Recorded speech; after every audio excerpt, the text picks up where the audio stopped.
되는 거죠. 뚫고 올라가는 거죠. 그리고 거기서 막혀버린다면은 추세가 그 박스권에서 지속되는 걸 거고요. 이러한 흐름을 파악하기 위해서고 포트폴리오를 구성하기 위해서다. 이렇게 놓고 보시면 되겠습니다. 자, 이제부터 그림 보면서 설명을 드릴게요. 여러분들 뭐 다 아시는 내용이기 때문에 야, 이렇게 쉬운 거를 무슨 교육이라고 하느냐라고 생각하실 수 있는데 조금 이따 이제 실전 종목 놓고 보시면 또 막상 그렇지가 않아요. 그리고 여러분들이 이 그림은 자율적으로 그릴 수가 있으십니다. 뭐 이러한 부분에 있어서 뭐 이렇게 수평으로 그려서 박스권을 그리셔도 되고 혹은 추세 라인으로 해서 대각선으로 놓고 그리셔도 됩니다. 그러한 부분은 뭐 추세선 그리는 방법은 나중에 좀 더 자세히 설명을 드리겠고요. 1차적으로 저항선과 지지선에 대한 설명인데 뭐 가장 기초적인 부분이다 할지라도 굉장히 좀 심도 있게 공부를 하셔야 됩니다. 일단 첫 번째 부분의 저항선, 맨 위의 저항선은 우리가 사실상 이것이 저항선이다라고 인식하는 것은 꺾여 내려온 이후의 저항선을 확인할 수가 있는 거고요. 이 부분의 지지선도 마찬가지입니다. 돌려지고 난 이후의 지지선이라는 것을 확인할 수 있죠. 다시 얘기해서 여기가 다시 한번 저항선이라고 표시되어 있습니다만 이 부분도 첫 번째 형성된 저항선은 우리가 알 수가 없습니다. 두 번째 저항선부터 앞전에 여기서 막혀 있었기 때문에 여기서 다시 한 차례 막힐 수 있겠구나. 이 부분은 우리가 좀 주의를 하자. 여기서 거래량이 펑 터지거나 공격적인 매수에 의해서 돌려지지 않으면은 이 저항선 부분에서 다시 꺾일 가능성을 염두를 하자는 그런 얘기고요.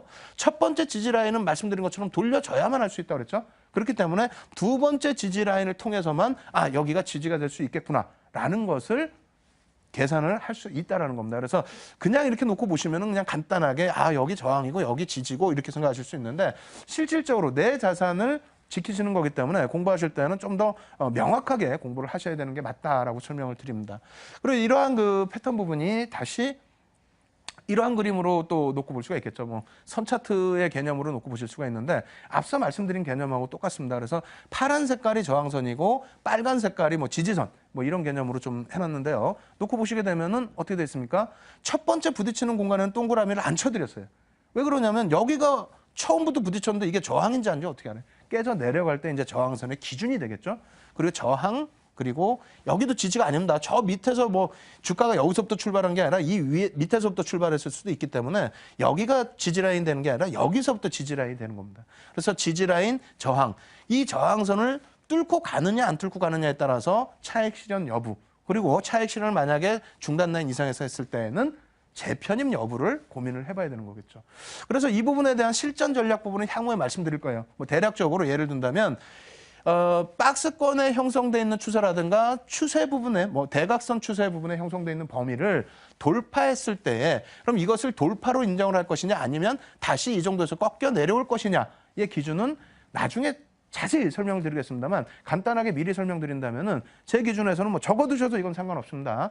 3거래일에서 5거래일 이상 저항선 위쪽에 형성이 되거나 혹은 3에서 5% 이상의 추가적인 상승 탄력이 나왔을 경우에는 그렇다면은 새로운 추세가 형성이 됐다. 이렇게 이해하시더라도 크게 무리가 없다라고 말씀을 드리겠습니다. 그리고 향후 뭐 추세 배우실 때는 여러 가지 패턴들에 대해서 많이 배울 거예요. 추세 부분의 변형이라든가 새로운 추세의 형성이라든가 그러한 부분을 놓고 공부를 하시게 되면은 당연히 종목 선택하실 때 굉장히 큰 도움이 되시겠죠. 자. 실제 종목을 놓고 보면서 설명드리겠습니다. 롯데케미칼의 일봉 차트예요. 지금은 저항과 지지를 놓고 배우기 때문에 뭐 이렇게 옆으로 횡보되는 그러한 그 흐름만을 가지고 나왔습니다만 이러한 부분도 나중에 이제 그 추가적으로 배우실 부분이 대각선적인 부분, 뭐 이러한 부분에서의 추세 그리고 하락 추세 이러한 부분으로 이제 연동을 시켜서 놓고 보실 수가 있겠고요. 첫 번째 부분에 여기는 뭐 동그라미 쳐드렸습니다만 바로 옆에 바닥 찍고 이제 쌍바닥 찍고 저항을 받고 이제 돌려지는 흐름들 그러한 흐름 속에서의 매수 매도 구간을 설정할 수 있다. 다만 이러한 부분이 앞서 말씀드린 것처럼 그냥 기존에 우리가 흘러온 것처럼 생각을 하면은 굉장히 간단하고 쉬운 범위에 놓여져 있는 것처럼 생각이 듭니다만 결코 그렇지 않습니다. 그래서 여기서는 다소 애매모호한 구간으로 형성될 수도 있어요. 아까 말씀드린 것처럼 3에서 5거래일 동안 그 위에 있었기 때문에 추세가 새로운 것이 아니냐. 그거 한 가지 하고요. 그리고 두 번째로는 3에서 5% 위쪽에 놓여져 있으면 새로운 추세가 형성되는 것이 아니냐라는 부분을 놓고 봐야 되는데 일단은 그 추세 라인이 깨지게 되면서의 흐름. 그렇게 된다면 어떤 것이 또 기준점이 될까요? 일단은 우리가 배웠던 이평선의 기준이라든가 또 아직 완전하게 배우지 못했던 거래량의 부분 이러한 부분으로도 놓고 볼 수 있다. 이렇게 설명을 드립니다. 따라서 일단 저항선 지지선에 대해서는 뭐 야간 그 무료 교육 방송에서 자세히 또 설명을 드리겠습니다만 전체적인 그 저항 지지 라인이 이렇게 좀 있다라는 거 하고 그리고 또 한 가지는 이러한 부분이 좀 빠른 매매다라고 생각하시는 분들의 경우에는 수평의 박스 흐름 말고 추세적인 부분, 기울기에 대한 부분을 같이 놓고 보시면서 대응하실 수 있다 이렇게 설명을 드립니다. 그리고 두 번째 종목, 총 4종목을 보여드릴 텐데 현대글로벌스의 일봉 차트입니다.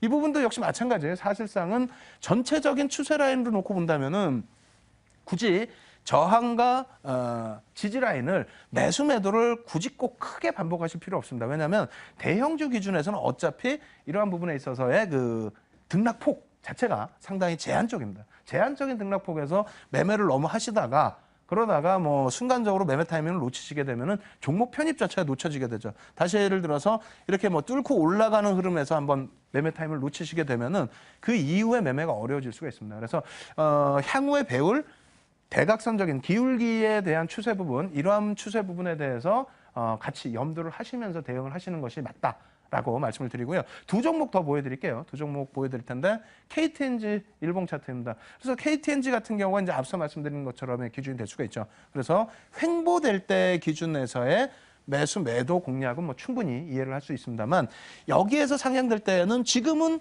저항선과 지지 라인을 설명하기 위해서 옆으로의 그림을 그려드렸어요. 근데 향후에서는 추세 부분에서의 대각선 뭐 이런 기준에서의 흐름으로 여러분들이 기준점을 설정하셔서 대응하시면 수익률이 좀 극대화될 수 있다. 그러니까 오늘은 추세 분석의 기초적인 부분, 저항선과 지지 라인을 배우면서 이러한 그 전체적인 패턴을 이해해 나간다.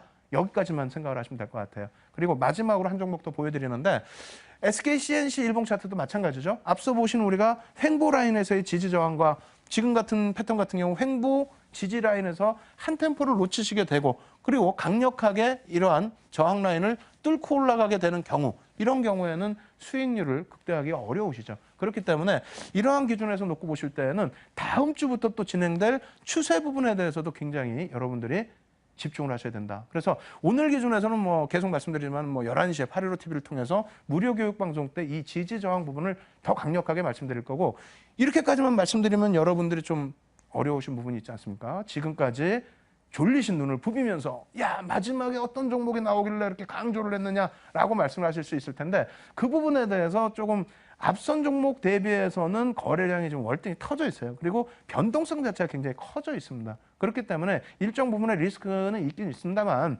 시장에서 가장 부각되고 있는 그룹주고 시장에서 가장 부각되고 있는 업종이고 그리고 시장에서 가장 거래량이 터져 있는 종목이기 때문에 시가총액은 뭐 3조 원대이긴 합니다만 등락폭이 상당합니다. 그래서 이 종목 지금 노출을 해드리면서 설명을 드릴 텐데 오늘 배운 지지 저항 라인의 중요성 놓고 보시게 되면 이 종목은 앞으로 갈 자리가 상당히 많겠구나라고 생각하시면 될 것 같아요. 자, 화면 놓고 보면 설명을 드려보도록 하겠습니다. 이렇게 놓고 보시면은 초기 저항 돌파 시장 주도주 이렇게 해서 말씀을 드리고 있는데요. 일단 거래량 부분 놓고 보시면요. 바닥권에서 거래량이 상당 부분 죽어 있었죠. 그러던 거래량이 여기에서 노란색 그 박스를 쳐드린 부분에서 거래량이 상당히 수반이 되면서 주요 저항 라인을 지금 뚫고 올라서고 있다라는 겁니다. 그래서 앞전에 쭉 흘러내려올 때 바닥권 부분 지지 라인이 계속 뭐 이탈이 되고 내려왔었죠. 이탈되고 내려오고 이탈되고 내려오고 이탈되고 내려온 이후에 여기서 잠깐 기술적 반등 나왔다가 재차 지지 라인 이탈되면서 내려온 상태에서 거래량이 뭐 한동안 많이 죽어 있었어요. 그리고 최근에 이제 그 반등을 모색할 때 거래량이 일부 실려 있었습니다만 완벽하게 요 구간을 돌려 세울 때 여기죠. 요 거래 그 저항 라인을 완벽하게 뚫고 올라갈 때 꼬리가 달리긴 했습니다만 그 다음 달에 추가적인 거래량 그리고 거래량 실리면서 어떻게 됩니까? 지금 상당히 강력한 저항선 돌파가 거래량 수반과 함께 이루어지고 있다는 겁니다. 지금의 거래량이라면요. 당연히 이 앞전 직전 고점의 저항 라인도 뚫을 수 있다라고 보고요. 그리고 그 위에 여기까지의 범위로 넓게 놓고 본다면은 뭐 지금 주가 대비해서 상승률 자체가 굉장히 가파라집니다. 뭐 상승률 자체가 뭐 상상 이외의 상승률이 나올 수가 있는데 그만큼 시장에서는 그룹 자체적인 부분, 그룹에서 온갖 역량을 다 쏟아붓고 있습니다. 쏟아붓고 있고요. 뭐 그룹 자체가 지금 뭐 한 단계 또 올라서서 전체적으로 놓고 볼 때 10위 안, 9위까지 지금 순위가 올라와 있는 것으로 추정이 되는데 그 핵심 역량, 그룹의 핵심 역량을 전부 쏟아붓고 있는 거고요. 그리고 수급. 지금처럼 거래량 부분에 외국인과 기관의 쌍끌이 매수가 어마어마합니다. 거기에 물론 쇼커버링 물량이 일부 유입되고 있습니다만 그러한 물량 자체가 굉장히 공격적으로 유입되고 있고요. 거기에 새롭게 시장에서 다시 각광받고 있는 업종인데다가 정부 쪽에서 지금 또다시 언급을 하고 있죠. 차후 차세대에 집중적으로 육성해야 될 업황. 이쪽에 대해서 수혜를 받을 수 있는 종목입니다. 오늘 11시 부분에 꼭 이 종목 놓고 보시고요. 이 종목뿐만 아니라 이제 마지막으로 앞서 보여드린 종목군들 다시 한번 점검을 해드리면 이 종목이죠.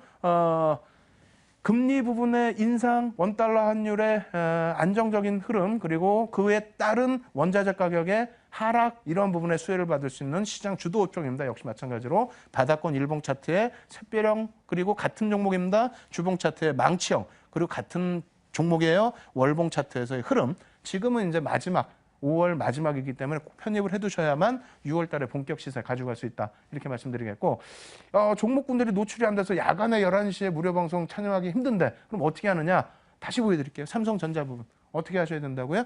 편입하셔야 되는 기준입니다. 자신감 가지셔야 될 위치이고, 삼성전자가 고점을 뚫지 못한다면은 국내 증시의 고점 뚫는다는 것은 거의 조금 지금 현재 상태에서는 좀 불가능하다라고 단언을 해드립니다. 거기에 금리 인상 부분의 가장 큰 수혜, 신한지주뿐만 아니라 금융지주사 이렇게 같이 놓고 보셔야 된다 말씀드렸고요. 플러스에서는 삼성생명 부분까지도 여러분들이 꼭 염두를 해두셔야 됩니다. 아시겠죠? 그렇게 해서 오늘 전체적인 강의 내용 말씀드리는데 여기에 한 가지 꼭 질문 나오는 부분들이 있어요. 금융주들 그렇게 좋다 하면서 그러면 한 가지 증권은 왜 언급을 잘 안 하느냐? 증권도 좋습니다. 다만 오늘 증권주 상당히 좀 조정을 받았는데요. 금리 인상 때문에 채권 가격에 대한 우려감이 또 나왔어요. 채권 가격의 우려감. 한 번에 움직이지 않는다 그랬죠. 그 부분에 대해서 16강에서 말씀을 드렸는데 그 복습 부분도 무료 공개 방송 통해서 진행을 해드리도록 하겠습니다. 오늘은 중요한 내용 굉장히 많으니까 11시에 815TV에 무료 공개 교육방송 꼭 참여하셔서 여러분들 지식 꼭 여러분들 걸로 만드시기 바라겠고요. 그리고 저는 다음 주에 매주 화요일마다 여러분 찾아뵙고 있죠. 다음 주에 여러분들 또 9시 만에 찾아뵙고 더 좋은 내용으로 인사드리도록 하겠습니다. 지금까지 윤정두의 Y의 윤정두였습니다.